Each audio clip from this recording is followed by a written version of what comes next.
أعوذ بالله من الشيطان الرجيم. بسم الله الرحمن الرحيم.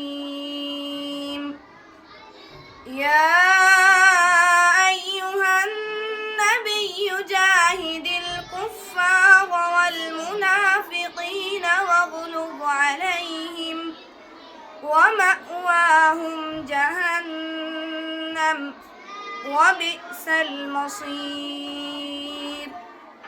يحلفون بالله ما قالوا ولقد قالوا كلمة الكفر وكفروا بعد إسلامهم وهموا بما لم ينالوا وما نقموا إلا أن أغناهم الله ورسوله من فضله فإن يتوبوا يك خيرا لهم وإن يتولوا يعذبهم الله عذابا أليما في الدنيا والآخرة وما لهم في الأرض من ولي ولا نصير.